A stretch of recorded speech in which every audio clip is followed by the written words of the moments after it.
Malam itu, Jakarta menjadi pusat perhatian seluruh negeri. Gedung megah yang disulap menjadi arena debat tampak berkilau di bawah sorotan lampu-lampu besar. Spanduk dengan wajah Ahmad Dhani dan Gibran terpajang di dinding luar, seolah mengumumkan pertarungan dua generasi yang berbeda. Ribuan orang memadati halaman, sementara di dalam gedung, kursi-kursi penonton terisi penuh sejak sore hari. Atmosfer menegangkan, seperti menjelang laga final yang tak boleh dilewatkan. Suara riuh rendah penonton bergema, bercampur dengan sorakan kelompok pendukung masing-masing. Ada yang membawa poster, ada pula yang sibuk merekam suasana dengan ponsel mereka. Semua tahu, ini bukan sekadar debat politik biasa, melainkan ajang adu intelektual antara seorang musisi legendaris yang tajam lidahnya dengan seorang politisi muda yang tengah menapaki jalan kepemimpinan. Ketika moderator naik ke panggung, suasana sontak tenang. Sorot kamera televisi nasional menyapu wajah-wajah penonton, lalu berhenti pada dua kursi yang masih kosong di tengah panggung. Semua orang menahan napas, menunggu dua tokoh itu muncul. Di layar besar, hitungan mundur muncul, 5, 4, 3, 2, 1. Ahmad Dhani melangkah lebih dulu. Dengan jas hitam sederhana namun penuh wibawa, ia melambaikan tangan ke arah penonton. Senyum tipisnya menyimpan nuansa sinis, seolah mengatakan bahwa malam ini ia sudah siap melumat lawan debatnya. Teriakan dukungan menggema dari sisi tribun, para penggemarnya berdiri sambil bersorak. Tak lama, Gibran menyusul. Ia mengenakan setelan abu-abu yang rapi, dengan dasi berwarna biru muda yang memberi kesan segar dan bersahaja. Wajahnya tenang, bahkan hampir tanpa ekspresi, seakan tak terusik oleh sorakan atau teriakan apapun. Dia berjalan dengan langkah mantap, lalu memberi hormat kecil kepada penonton sebelum duduk di kursinya. Ketika keduanya akhirnya duduk berhadapan, perbedaan aura langsung terasa. Dhani dengan sorot mata tajam, siap menyerang kapan saja, sementara Gibran tampak lebih kalem, bagaikan batu karang yang tak tergoyahkan. Sorotan lampu menegaskan kontras itu, mempertegas peran masing-masing sebagai penyerang dan penantang ketenangan. Moderator membuka acara dengan suara lantang, memperkenalkan kedua tokoh yang sudah tidak asing lagi bagi publik. Ia menekankan bahwa debat malam ini bukan sekadar pertarungan ego, melainkan ruang untuk menunjukkan gagasan, keberanian, dan visi tentang arah bangsa. Kata-kata itu membuat suasana kian serius, penonton pun larut dalam keheningan menunggu momen pertama. Detik demi detik terasa panjang. Dhani beberapa kali membetulkan duduknya, menatap tajam ke arah Gibran. Di sisi lain, Gibran hanya memainkan pulpen kecil di tangannya, seperti seorang siswa yang sudah siap menghadapi ujian. Perbedaan sikap itu justru menambah ketegangan, siapa yang akan lebih dulu membuka permainan. Tiba saatnya giliran pertama diberikan kepada Dhani. Senyum sinis kembali muncul di wajahnya. Ia menarik napas panjang, lalu mencondongkan tubuh ke depan, siap meluncurkan kalimat pertamanya yang diyakini bakal memancing reaksi besar. Gibran masih duduk tegak, menatap lurus, tanpa tanda-tanda gugup. Penonton pun menahan napas. Malam itu, panggung yang membara telah siap menjadi saksi duel kata, adu gagasan, sekaligus uji ketangguhan mental. Dan semua tahu, apa yang akan terjadi beberapa menit berikutnya bisa mengubah cara orang memandang kedua tokoh ini untuk waktu yang lama. Ahmad Dhani membuka debat dengan nada suara penuh keyakinan. Ia menatap lurus ke arah Gibran, lalu melontarkan pertanyaan yang sudah dipersiapkan dengan matang. Mas Gibran, ucapnya lantang, banyak orang di luar sana menganggap Anda berada di panggung politik ini bukan karena kemampuan, tapi karena warisan nama besar. Bukankah Anda hanya menumpang popularitas ayah Anda untuk sampai sejauh ini? Sorakan langsung menggema dari kursi pendukung Dhani. Mereka berdiri sambil bertepuk tangan, seolah pertanyaan itu adalah pukulan pertama yang mematikan. Wajah Dhani tampak puas, bibirnya menyunggingkan senyum kecil yang penuh rasa percaya diri. Ia yakin lawannya akan sulit menjawab pertanyaan itu tanpa terlihat defensif. Namun, Gibran tidak terguncang. Ia tetap duduk tenang, menatap Dhani tanpa ekspresi. Suasana hening seketika, seolah penonton menunggu ledakan balasan atau tanda-tanda kebingungan. Tapi Gibran tidak terburu-buru menjawab. Ia justru mengangkat pulpen kecil yang sejak tadi digenggam, lalu meletakkannya perlahan di atas meja, sebuah gestur sederhana yang menunjukkan kesiapan. Dhani mencoba menekan lebih jauh. Anda bisa saja berkata punya visi. Tetapi rakyat ingin pemimpin yang berjuang dari bawah, bukan yang tiba-tiba muncul hanya karena darah keturunan. Bukankah ini bentuk ketidakadilan bagi banyak orang lain yang lebih berjuang? Nada suaranya meninggi, semakin provokatif, membuat atmosfer ruangan bertambah panas. Moderator hanya tersenyum tipis, membiarkan suasana mendidih. Kamera televisi terus menyorot wajah Gibran, menunggu reaksinya. Beberapa penonton di barisan depan bahkan mencondongkan tubuh, seperti ingin lebih dekat menyaksikan momen ini. Akhirnya, Gibran membuka suara. Dengan nada yang datar namun penuh ketegasan, ia berkata, "Bang Dani, saya tidak akan membantah bahwa nama besar keluarga saya memberi jalan. Tapi jalan yang terbuka tidak menjamin saya bisa bertahan di dalamnya. Kalau hanya mengandalkan nama, rakyat akan cepat menutup pintu. Yang bisa membuat saya tetap di sini hanyalah kerja nyata." Kata-kata itu membuat ruangan mendadak hening. Suara bisikan kecil terdengar dari arah tribun, penonton mulai saling berkomentar. Gibran melanjutkan, "Kalau ada yang bilang saya tidak berjuang dari bawah, saya tidak tersinggung. Karena perjuangan tiap orang berbeda bentuknya. Ada yang berjuang lewat musik, ada yang lewat politik. Yang penting, semua berjuang untuk rakyat, bukan untuk ego." Sekelompok penonton langsung bertepuk tangan, kali ini bukan hanya dari kubu Gibran. Bahkan sebagian pendukung Dani tampak terdiam, seolah tidak menyangka jawaban itu begitu tenang sekaligus tajam. Dani sendiri sedikit mengangkat alis, lalu menunduk sebentar, seperti sedang mencari celah untuk membalas. Gibran tidak berhenti di situ. "Bang Dani, saya menghargai kritik Anda. Tetapi saya ingin tunjukkan sesuatu malam ini, saya datang bukan untuk numpang nama besar, tapi untuk membuktikan diri. Dan pembuktian itu tidak berhenti di panggung debat ini, tapi terus berjalan di lapangan bersama rakyat." Kata-katanya disambut riuh tepuk tangan yang semakin membesar. Kamera televisi menangkap ekspresi para penonton yang beragam, ada yang kagum, ada yang tercengang, ada pula yang mulai mengangguk pelan. Malam itu, Gibran berhasil menjawab serangan pertama dengan penuh kendali. Dani, yang awalnya yakin bisa membuat lawannya goyah, justru mendapati dirinya berhadapan dengan sosok yang jauh lebih tenang daripada yang dibayangkan. Sorot matanya berubah, dari tatapan penuh ejekan menjadi tatapan yang sedikit lebih serius. Pertarungan kata-kata baru saja dimulai, dan jelas malam itu akan lebih panjang dari yang ia kira. Sorakan panjang dari penonton masih bergema ketika Gibran kembali bersandar di kursinya. Ia tidak terburu-buru melanjutkan, membiarkan suasana yang tegang itu berubah menjadi ruang renungan. Ahmad Dhani, yang biasanya selalu bisa menjaga kendali atas panggung dengan kata-katanya, kini terlihat sedikit gelisah. Ia mengetukkan jarinya ke meja, mencoba menutupi keterkejutan atas jawaban lawannya. "Baiklah, Mas Gibran," ucap Dhani dengan nada setengah menantang. "Kalau memang Anda mengatakan perjuangan tiap orang berbeda, bisa tunjukkan apa yang sudah Anda lakukan yang pantas disebut perjuangan. Apa rakyat bisa merasakan perbedaan nyata, atau hanya melihat simbol-simbol pencitraan?" Kalimatnya kembali disambut tepuk tangan sebagian penonton, meski tidak sekuat sebelumnya. Gibran menunduk sebentar, lalu menatap ke arah penonton. Dengan suara tenang, ia menjawab, "Saya tidak akan membacakan daftar panjang prestasi, karena itu tugas rakyat untuk menilai. Yang jelas, saya tidak pernah bersembunyi di balik meja. Saat ada masalah banjir, saya turun langsung. Saat ada anak muda kesulitan berusaha, saya ikut membuka akses. Perjuangan itu bukan soal seberapa keras kita berteriak, tetapi seberapa konsisten kita bekerja." Kalimat itu membuat sebagian penonton mulai berdiri memberi tepuk tangan. Riuh tepukan kali ini terdengar lebih tulus, tanpa paksaan. Kamera televisi menangkap wajah seorang ibu di tribun yang mengangguk sambil tersenyum, seolah merasakan kedalaman jawaban Gibran. Ahmad Dhani terdiam sejenak. Ia jelas tidak menyangka lawannya mampu menyusun kalimat yang sederhana tetapi begitu kuat. Dhani terkenal lihai dalam permainan kata, namun kali ini, keheningan justru menjebaknya.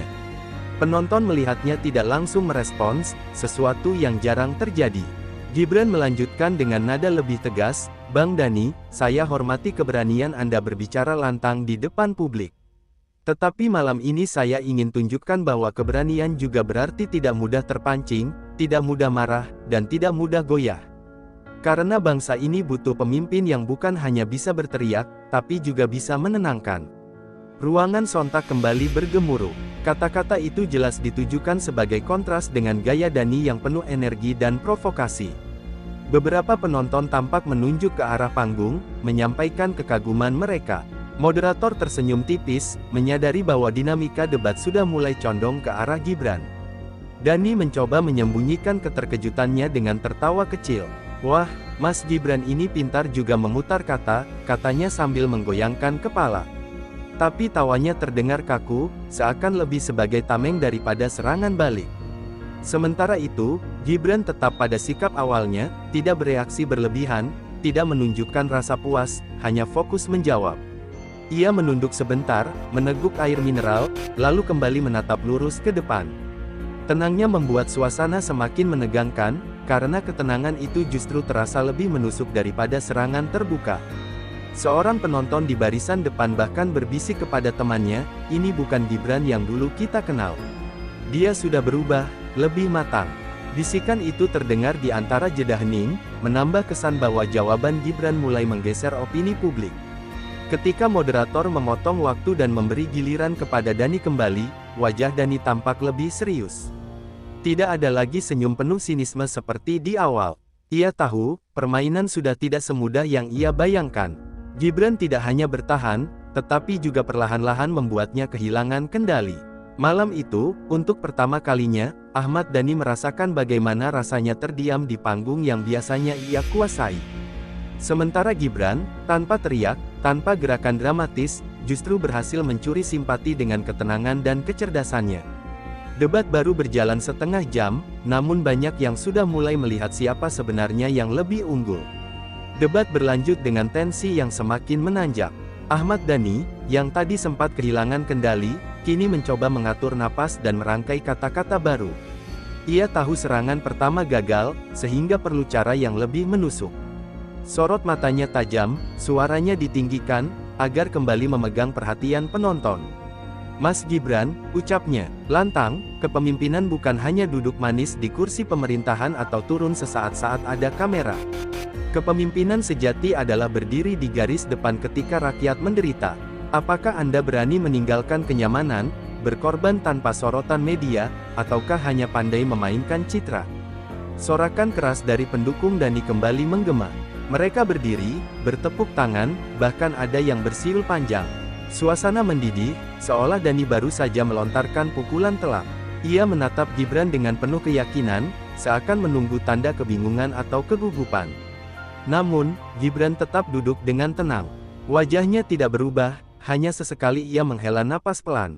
Ia membiarkan hiruk-pikuk penonton mereda sebelum membuka suara.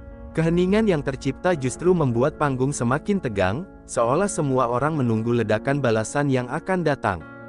Ketika akhirnya ia berbicara, suaranya tidak meninggi, melainkan tetap datar namun penuh penekanan. "Bang Dhani," katanya, "keberanian itu tidak selalu berarti berada paling depan ketika kamera menyala. Keberanian adalah tetap bekerja ketika tidak ada yang melihat, tetap mengambil keputusan meski tidak populer, dan tetap jujur ketika semua orang tergoda untuk menyeleweng." Ruangan mendadak hening. Bahkan sorakan dari kubu Dhani perlahan padam, berganti dengan bisikan-bisikan kecil di antara penonton. Moderator menatap Gibran dengan mata sedikit membesar, menyadari bahwa jawaban itu menghantam balik serangan Dhani dengan cara yang elegan. Gibran melanjutkan dengan nada lebih tegas, "Saya tidak mencari kenyamanan. Justru setiap hari yang saya hadapi adalah ketidaknyamanan. Kritik, hujatan, dan cibiran adalah makanan sehari-hari. Tapi itu tidak membuat saya berhenti. Karena menjadi pemimpin bukan soal mencari tepuk tangan, melainkan soal menanggung beban rakyat." Kata-kata itu disambut tepuk tangan panjang. Kali ini, sorakan tidak hanya datang dari pendukung Gibran, tetapi juga dari sebagian penonton yang sejak awal mendukung Dhani. Kamera televisi menyorot wajah-wajah yang terlihat tertegun, bahkan ada yang berdiri sambil bertepuk tangan dengan penuh semangat. Ahmad Dhani terdiam sejenak, senyumnya menghilang. Tatapannya kini bukan lagi tatapan meremehkan, melainkan tatapan yang lebih serius, penuh perhitungan. Ia jelas tidak menyangka lawannya mampu membalikkan keadaan dengan begitu tenang. Gibran menambahkan, "Bang Dhani, saya menghormati perjuangan Anda di dunia musik, bagaimana Anda menginspirasi generasi lewat lagu-lagu. Tapi izinkan saya menunjukkan, bahwa perjuangan di jalur politik juga tidak kalah berat. Bedanya, musik menggerakkan hati, sementara politik harus menggerakkan kebijakan. Tepuk tangan kembali pecah. Penonton berdiri, sorak-sorai semakin keras, membuat ruangan bergetar oleh energi. Moderator bahkan harus menenangkan suasana agar debat tetap berjalan. Malam itu, sekali lagi, Gibran menunjukkan bahwa ketenangan bisa lebih tajam dari provokasi. Dhani akhirnya hanya bisa menghela napas panjang. Di wajahnya, untuk pertama kali, tampak tanda-tanda rasa hormat yang mulai tumbuh. Ia menyadari, semakin keras ia menyerang, semakin kuat pula jawaban lawannya. Debat yang ia kira mudah dikendalikan justru mulai berbalik menjadi arena pembuktian yang tidak pernah ia perkirakan. Sorak-sorai yang baru saja pecah masih bergema ketika Ahmad Dhani menatap ke arah penonton, mencoba memulihkan wibawanya. Ia tersenyum tipis, berusaha menutupi kegugupan yang mulai terasa. Namun dalam sorot matanya terlihat jelas bahwa kali ini ia harus berpikir lebih hati-hati. Serangan yang ia bangun dengan percaya diri ternyata justru membuat posisinya goyah. Gibran duduk tenang, menunggu giliran berikutnya tanpa ekspresi berlebihan. Ia tahu, semakin ia menunjukkan kesederhanaan, sikap, semakin besar dampaknya. Keheningan yang ia jaga justru membuat publik merasakan keteguhan. Tidak ada kata-kata yang mubazir, tidak ada gestur yang berlebihan, semua terukur. Moderator memberi kesempatan tambahan untuk merespons. Dhani segera mengambilnya. Dengan nada lebih emosional, ia berkata, "Mas Gibran, teori Anda indah. Tapi rakyat tidak makan teori. Mereka butuh pemimpin yang benar-benar berdiri bersama, yang merasakan penderitaan mereka secara nyata. Saya ingin tahu, apakah Anda rela kehilangan semua kenyamanan demi mereka?" Pertanyaan itu menggema dengan tekanan kuat. Sebagian penonton kembali bersorak, meski tidak sekeras sebelumnya. Dhani berusaha menyalakan lagi bara yang tadi padam, berharap bisa mengguncang ketenangan lawannya. Semua kamera menyorot wajah Gibran, menunggu jawaban yang mungkin menentukan arah debat selanjutnya. Gibran menegakkan tubuhnya, menatap Dhani tanpa berkedip. "Bang Dhani," ucapnya pelan tapi mantap, "saya tidak lahir dari kekurangan, itu benar. Tetapi saya belajar bahwa kenyamanan bukan jaminan kebahagiaan. Justru di balik kenyamanan ada tanggung jawab yang besar. Saya bisa saja diam, menikmati fasilitas, tapi saya memilih turun ke arena ini. Karena saya tahu, kemewahan tanpa pengabdian hanyalah kehampaan." Ruangan kembali hening. Kata-kata itu tidak hanya menjawab pertanyaan, tetapi juga menyentuh sisi emosional penonton. Seorang bapak parubaya di tribun terlihat mengusap matanya, sementara beberapa anak muda saling berbisik kagum. Gibran melanjutkan dengan suara yang lebih lantang, "Saya bukan pemimpin yang sempurna, dan saya tidak mengklaim paling menderita. Tapi saya berani mengambil keputusan sulit yang mungkin tidak populer, berani menanggung konsekuensi demi kepentingan banyak orang. Keberanian sejati bukan diukur dari berapa kali kita berteriak, tapi dari berapa kali kita tetap teguh ketika sendirian." Tepuk tangan meriah meledak. Kali ini, riuhnya nyaris menenggelamkan suara Dhani yang hendak menyela. Moderator bahkan harus mengangkat tangan meminta penonton tenang agar acara bisa berlanjut. Namun energi ruangan sudah jelas berpihak, semakin banyak yang mengangguk, semakin banyak yang berdiri memberi tepuk tangan panjang. Wajah Dhani terlihat lebih serius. Senyum sinis yang biasanya jadi ciri khasnya menghilang, berganti dengan ekspresi penuh perhitungan. Ia sadar, apapun yang ia lontarkan setelah ini harus jauh lebih tajam, atau ia akan benar-benar kalah di mata publik. Gibran menutup jawabannya dengan kalimat yang membuat seluruh ruangan terdiam sebelum kembali bersorak. "Bang Dhani, saya tidak takut kehilangan kenyamanan. Yang saya takutkan adalah kehilangan kepercayaan rakyat.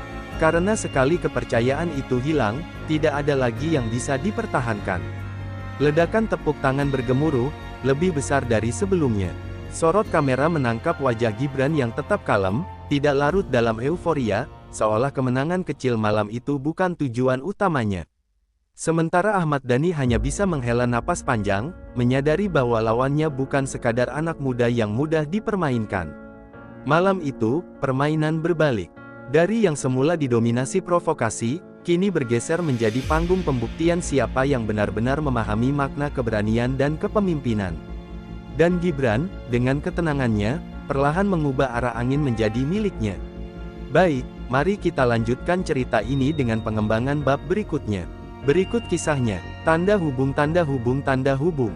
Pagi itu langit Surabaya mendung, awan kelabu menggantung di atas pelabuhan. Suasana kota terasa berat, seakan ikut menanggung kegelisahan yang menyelimuti hati Sahroni. Ia berdiri di dermaga, menatap kapal kargo yang baru saja merapat dari luar negeri. Matanya tajam, penuh curiga, sebab laporan dari informannya menyebutkan bahwa ada penyelundupan senjata terselubung di antara muatan kontainer. Sahroni tidak bisa menunggu tim resmi dari kepolisian. Ia tahu, semakin lama ditunda, semakin besar kemungkinan barang haram itu lolos dari pengawasan. Ia melangkah cepat, menyusuri lorong pelabuhan, hingga akhirnya menemukan deretan kontainer yang mencurigakan. Suasana di sana sepi, hanya terdengar suara ombak yang menghantam dinding beton dermaga. Namun, langkahnya terhenti ketika 3 pria berbadan besar muncul dari balik kontainer. Mereka mengenakan jaket hitam, wajahnya keras dan tanpa senyum. "Kau seharusnya tidak ada di sini," ucap salah satu dari mereka dengan suara berat. Sahroni tahu, inilah orang-orang bayaran yang sengaja ditempatkan untuk menjaga jalannya operasi gelap. Bukannya gentar, Sahroni justru maju selangkah. Ia menatap tajam ketiga pria itu, lalu menjawab dingin, "Kalau kalian berani membawa barang haram ke tanah ini, berarti kalian sudah siap menghadapi konsekuensinya." Suasana menegang, udara di sekitar terasa kaku, seperti menanti ledakan yang bisa terjadi kapan saja. Pertarungan tak terhindarkan. Salah satu pria pertama kali melancarkan pukulan, namun Sahroni dengan gesit menangkis, lalu membalas dengan tendangan keras yang membuat tubuh lawannya terhuyung. 2 lainnya ikut menyerang, membuat suasana di dermaga berubah menjadi arena perkelahian sengit. Tubuh mereka berbenturan, suara hantaman terdengar berulang, bahkan beberapa peti kayu terjatuh berantakan. Meski jumlahnya lebih sedikit, Sahroni unggul dalam kecepatan. Ia bergerak lincah, memanfaatkan setiap celah untuk menyerang balik. Dalam beberapa menit, 2 dari 3 pria itu sudah tumbang, sementara satu sisanya memilih kabur, meninggalkan area pertempuran dengan tergesa. Nafas Sahroni terengah, keringat bercucuran, tapi matanya tetap fokus ke arah kontainer. Dengan cepat, ia memeriksa muatan. Saat pintu kontainer berhasil dibuka, pemandangan mengejutkan tersaji di hadapannya. Tumpukan peti kayu tersusun rapi, dan ketika salah satunya dibuka, tampak deretan senjata api modern yang masih terbungkus rapi. Dada Sahroni berdegup kencang, karena ia tahu, ini bukan sekadar penyelundupan biasa, ada kekuatan besar yang bermain di balik semua ini. Tiba-tiba, suara sirene polisi terdengar mendekat. Sejumlah aparat datang berlarian, dipimpin oleh seorang perwira muda yang langsung menghampiri Sahroni. "Kami mendapat laporan keributan di sini. Apa yang terjadi?" tanyanya. Sahroni hanya menunjuk ke dalam kontainer, membuat sang perwira terbelalak melihat barang bukti yang tak terbantahkan. Namun, sebelum situasi bisa dikuasai sepenuhnya, terdengar ledakan kecil di ujung dermaga. Api menyala, asap hitam membubung ke langit. Rupanya, ada pihak lain yang sengaja mengacaukan keadaan agar perhatian aparat terpecah. Sahroni mendengus kesal, ia tahu, ini hanyalah awal dari permainan yang jauh lebih rumit. Dalam kekacauan itu, sebuah bayangan misterius terlihat dari kejauhan, berdiri di atas kapal yang hendak meninggalkan pelabuhan. Sosok itu menatap Sahroni dari jauh, seakan menantangnya untuk mengejar. Dengan rahang mengeras, Sahroni berbisik pada dirinya sendiri, "Siapapun dalang dari semua ini, aku akan menemukanmu." Baik, berikut kelanjutan cerita di bab berikutnya dengan 12 paragraf, tetap nyambung dengan alur sebelumnya dan tanpa pengulangan kata yang berlebihan. Tanda hubung tanda hubung tanda hubung. Malam itu, langit Jatinegara diselimuti mendung pekat, seolah menyimpan rahasia yang tak ingin terungkap. Di dalam ruang rapat kecil di Polres, suasana kian menegang. Beberapa perwira duduk melingkar dengan wajah serius, sementara peta besar wilayah Jakarta Timur terbentang di atas meja.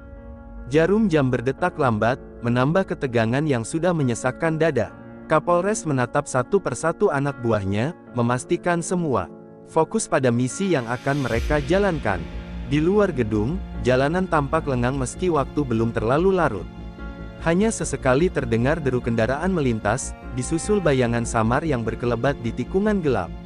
Informasi terbaru yang mereka terima menyebutkan bahwa kelompok bersenjata itu sedang merencanakan pertemuan rahasia malam ini. Jika benar, maka inilah kesempatan emas untuk menghentikan pergerakan mereka sebelum semuanya semakin membesar. Andika, salah satu perwira muda yang baru saja dipindahkan ke unit itu, merasa dadanya bergetar hebat. Ia tahu malam ini bisa jadi ujian terbesarnya sejak mengenakan seragam polisi. Meski raut wajahnya tenang, pikirannya penuh dengan kemungkinan terburuk. Ia teringat pesan ayahnya yang juga seorang polisi, di lapangan, yang paling berbahaya bukan peluru musuh, tapi keraguan dalam hatimu sendiri. Kapolres kemudian membagi tugas. Sebagian tim diminta menyamar sebagai warga biasa, menyusuri jalanan sempit di kawasan Matraman yang diyakini menjadi titik pertemuan. Sementara unit lainnya bersiap dengan kendaraan taktis yang ditempatkan di beberapa jalur keluar. Strategi itu terdengar rapi, tapi semua menyadari satu hal, sekali saja lawan mereka curiga, bentrokan bisa pecah sewaktu-waktu. Saat briefing selesai, setiap anggota tim mulai bergerak menuju posisinya. Andika mendapatkan tugas menyusup bersama dua rekannya, menyamar sebagai pedagang kaki lima yang biasa mangkal di dekat jembatan layang. Dengan pakaian lusuh dan gerobak sederhana, mereka perlahan masuk ke lokasi yang dicurigai. Jantungnya berdegup kencang, seolah menunggu aba-aba tak terlihat dari gelap malam. Sementara itu, dari kejauhan, sorot mata mengawasi setiap langkah mereka. Seorang pria berjaket hitam duduk di bangku tua dekat warung kopi, pura-pura sibuk dengan ponselnya. Namun, sesekali pandangannya mengarah tepat pada Andika dan kawan-kawan. Ada sesuatu yang tidak beres, insting Andika menangkap keganjilan itu. Ia segera memberi kode kecil dengan gerakan tangan kepada rekannya untuk lebih waspada. Beberapa menit kemudian, sebuah mobil van tua berhenti tak jauh dari sana. Pintu gesernya terbuka, memperlihatkan 3 orang keluar dengan wajah tertutup masker hitam. Mereka berjalan cepat menuju sebuah gang kecil, membawa tas besar di bahu masing-masing.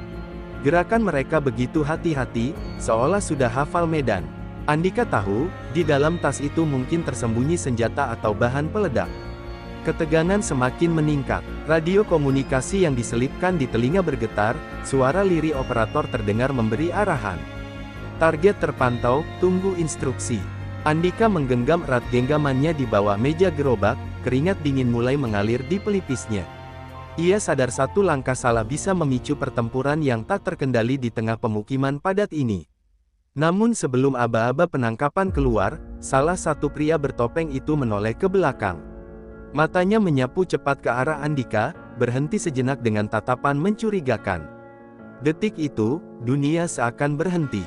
Andika mencoba menunduk, berpura-pura sibuk menata dagangan, tetapi ia tahu gerak-geriknya sudah terbaca. Dalam hitungan detik, situasi berubah drastis.